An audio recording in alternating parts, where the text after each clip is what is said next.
Yes, we have air, pebbles, fire and water elementals. But what about the elemental of surprise? Let's craft something stupid.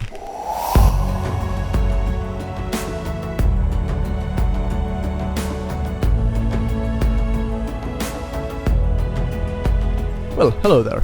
For this miniature, you will need to sacrifice your most precious D20. I'll use a 3 cm washer as part of the base, and the rest will be made out of XPS insulation foam.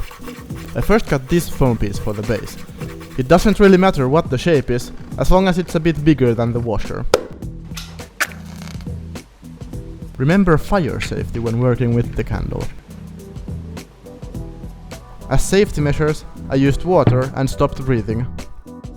I will now shape the foam into a strange thing. You can use the fire to melt and to burn the material. Okay, that looks weird, but it's not good enough. More fire it is. If you touch it, it hurts a bit, but it's not that hot. And a bit more. Wow, I had no idea what I wanted, but that's perfect.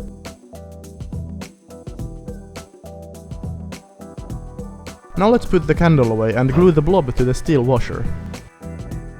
I applied generous amounts of PVA glue and then stuck the burnt foam piece on.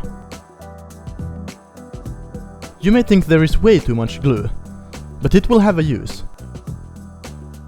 We'll add some taste. I used oregano as flocking for the base. Then I just sprinkled it on and messed around with a stick to cover all the empty areas. I thought, I have used lemongrass before, why not try oregano? And with a mighty, I remove the excess. Okay, this is gonna be the lower part of the body that holds the D20. Again, since we are using fire to shape this, the foam shape is not that important. I just cut out this shape and then cut away some bits to make the piece rougher.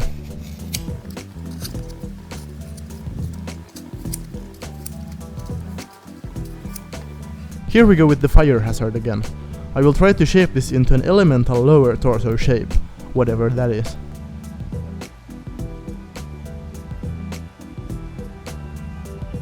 Okay, we're getting somewhere. Let's just make it a bit thinner.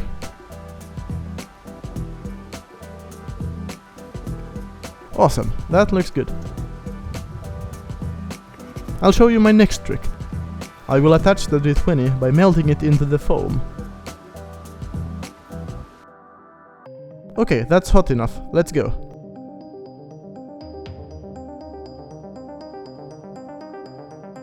Man, I'm disappointed. I tried this with another dice and it worked. Must be made of different plastic.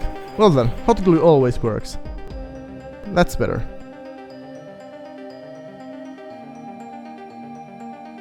The arms. I cut some slightly curved pieces for the arms. The point is to shape them into strange, otherworldly looking appendages. At this point I figured you can twist the hot foam to create cool looking textures.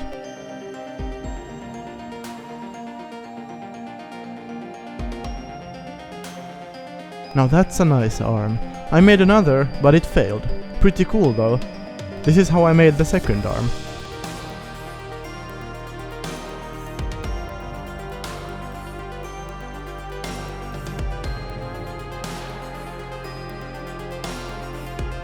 It burnt a bit too much, but turned out great anyway. I'll glue on the arms in these positions. Remember 8 and 13. I just applied some hot glue and stuck on the arms.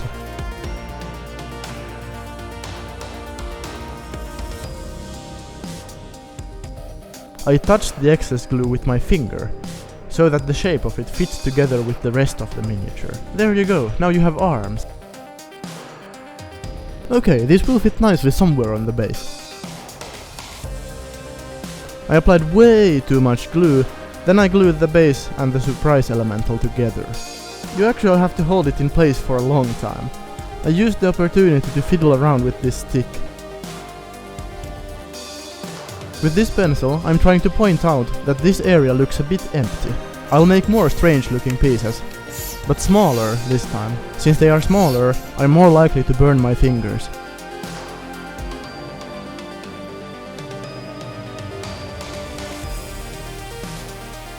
Okay, that will fit there.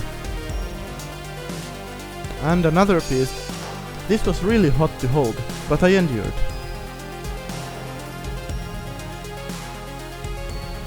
I made a few more and then started gluing them in place. I have decided that this is the backside of the miniature. As I attached the pieces, I also shaped the excess glue to make it look nicer.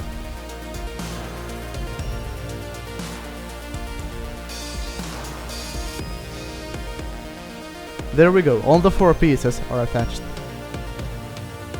Alright, for the next step, and the most satisfying step, you'll need a needle. We're gonna make the colorful grooves you can see here.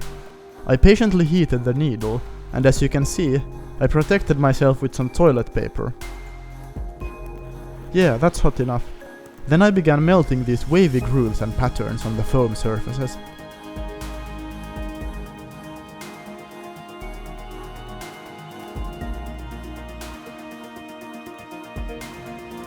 Once in a while, I reheated the needle over the flame.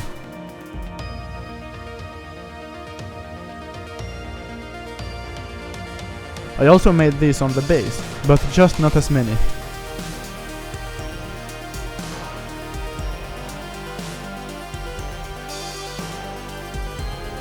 And that's the last one. So I'll be coloring with Army Painter acrylic paints, but if I had some really bright colorful paints, I would use them instead. But anyway, I started by painting about half of the grooves with blue. The easiest way is to put plenty of paint on the brush and then just stick it in and move it around. Next I painted with red.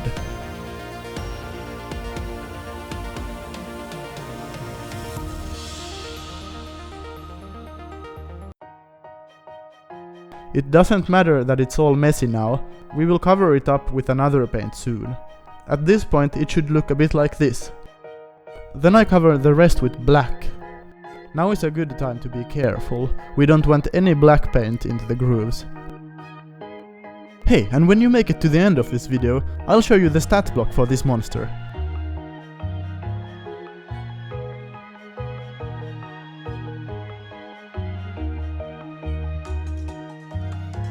This was a bit tricky, perhaps I could have used a smaller or better brush, but I made it anyway. Here's how it looks now. Let's try something new, we will use gold paint. I used the gold to highlight the textures of the foam. Now I'm only dry brushing, so I don't have much paint on the brush at all.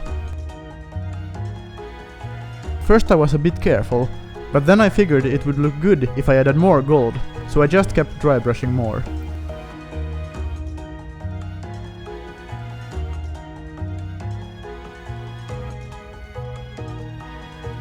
After dry brushing I took a smaller brush and painted some highlights and other details with the same gold paint. Okay, this is almost impressive. One could say, I'm surprised it turned out this nice. And one more thing, the flocking. Now I'm painting the flocking with green. Nice, that really brings some contrast to the miniature. So tell me, do you have any good and silly ideas for flocking? Then I dry brushed the flocking with yellow to make it nice and colorful.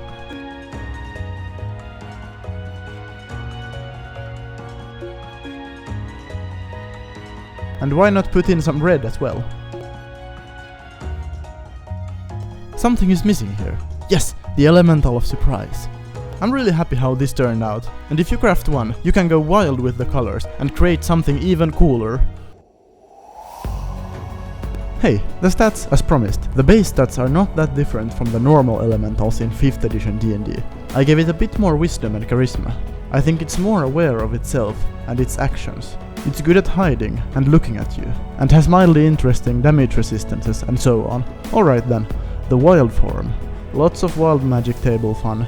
You can roll every turn. Any adventurers will also find out it's extremely surprising to fight this elemental. Its damage die is a d20, because that's fun. And it can go invisible and does more wild magic randomness.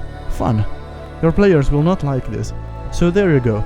Like this strange video and do subscribe. If you want to support my art and perhaps see a monster manual of my custom miniatures, go check out my Patreon. Thanks for watching and goodbye. See you in the next episode.